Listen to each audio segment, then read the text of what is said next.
Bismillahirrahmanirrahim. Assalamualaikum warahmatullahi wabarakatuh. Alhamdulillah, wassalatu wassalamu ala rasulillah wa ala alihi wa sahbihi wa man walah wa ba'd. Saudara-saudariku dimanapun Anda berada, dulu sejak zaman jahiliyah, masyarakat Arab tempo dulu berusaha untuk membentuk kelompok-kelompok kecil yang menyebar ke seantero tempat di wilayah padang pasir untuk mencari sumber air dan menyiapkan tempat-tempat tertentu, penampungan-penampungan air sebagai persiapan menuju bulan ke-9 yang begitu terik, begitu panas membakar sehingga berpotensi menjadikan sumur-sumur air menjadi kering dan aktivitas juga menjadi terbatas. Bulan ke-9 itulah saat panas, terik, memancar disebut dengan Ramadan. Masyarakat menyebut dengan Ramadan dari kata Ramadha yang berarti terik, panas, membakar.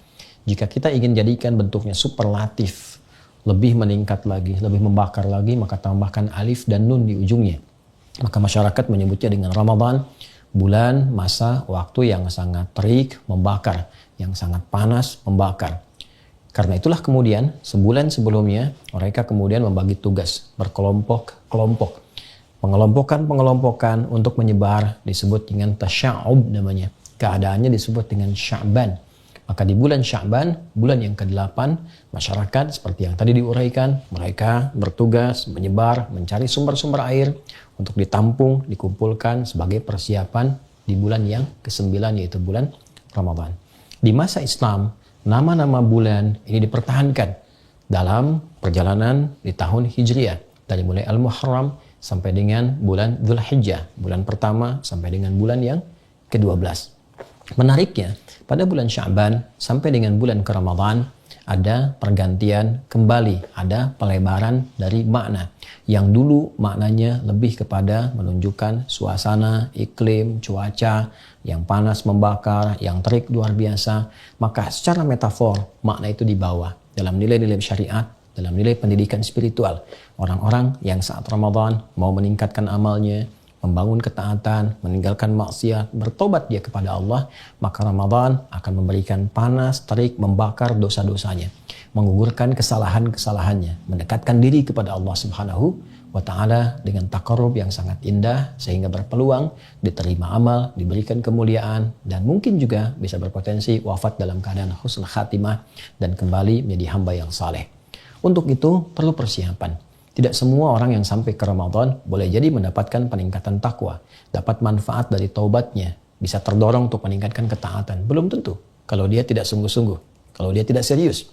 Karena itu ayat puasa ketika dihadirkan di ayat 183 di surah Al-Baqarah itu, penghujungnya Allah akhiri dengan kalimat la'allakum tattaqun, agar kalian mampu meningkatkan takwa. Tapi apakah semua yang puasa bisa meningkat takwa? Belum tentu. Karena la'allakum dikenal dengan huruf taraji, huruf yang menunjukkan terpenuhinya satu harapan dengan syarat kesungguhan, keseriusan untuk mewujudkannya. Di antara keseriusan itu, maka citranya secara metafor diambil dari bulan sebelumnya, bulan Sya'ban, bulan ke-8. Saat banyak orang di masa pra-Islam mengumpulkan air untuk persiapan bulan ke-9, maka air berikutnya yang kita siapkan menuju Ramadan adalah air-air spiritual. Air-air yang bukan hanya melapangkan dahaga kita, menghilangkan haus, tapi air juga yang bisa menumbuhkan nilai-nilai ketaatan, yang bisa menggemburkan kembali, menyuburkan kembali hati-hati yang kering. Karena itulah banyak ayat dalam Al-Quran yang menyebut tentang air. Kata alma yang mewakili air saja setidaknya disebutkan 63 kali dalam Al-Quran. Ada yang menunjukkan turunnya air dari langit berupa hujan. Wa anzalna minas sama'i ma'a. Kami turunkan dengan keagunganku, kata Allah Subhanahu wa Ta'ala, dari langit air. Berarti hujan. Khuliqa min ma'in dafiq.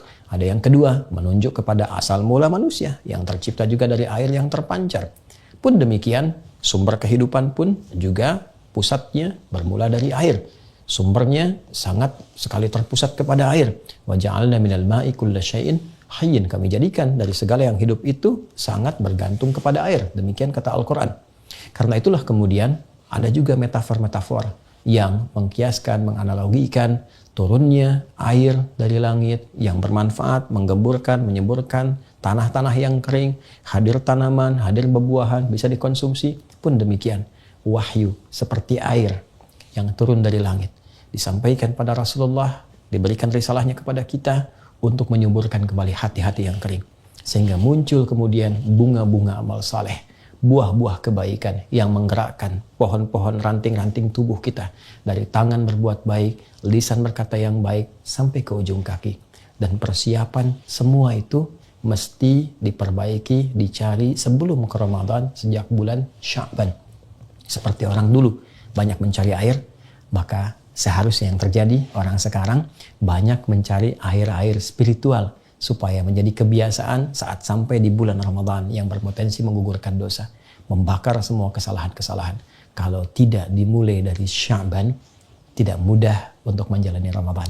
Karena itu, mari manfaatkan bulan Sya'ban ini, dan telah masuk kita di awalnya, untuk mengumpulkan banyak air spiritual, berlatih ibadah, meningkatkan ketaatan, sehingga nanti mampu terbiasa saat masuk bulan Ramadan.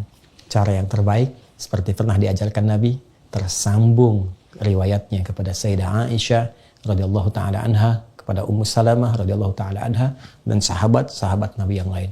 Mereka mengatakan seperti dikutip oleh Imam Ahmad, Imam Abu Daud, Imam An-Nasai dalam kitab-kitab mereka, bahwa sejak Sya'ban Nabi seringkali terlihat, disaksikan banyak menunaikan ibadah siam. Jadi Rasulullah pun mengajarkan kepada kita untuk beradaptasi puasa lebih dulu. Tingkatkan amal soleh, cari air spiritual sejak bulan Sya'ban. Sehingga ketika terkumpul semua bekal-bekal spiritual itu, siap kita manfaatkan di bulan Ramadan. Siap digunakan untuk bulan Ramadan. Nabi SAW bahkan pernah disebutkan menunaikan puasa di Sya'ban seutuhnya, sepenuhnya, full. Ada juga yang menafsirkan, kadang Nabi buka, kadang puasa. Ini menunjukkan kesan memperbanyak. Memperbanyak latihan, memperbanyak mendekat. Dan semoga dengan itu mengantarkan kesiapan pada bulan Ramadan untuk membangun ketaatan, mendekat kepada Allah, dan membakar semua dosa-dosa dan kesalahan yang pernah diperbuat. Alhamdulillah, kita telah sampai di bulan Sya'ban. Semoga Allah berkahi, semoga Allah bimbing untuk meningkatkan ketaatan, dan semoga siap menghadapi Ramadan. Adi Hidayat, Assalamualaikum warahmatullahi wabarakatuh.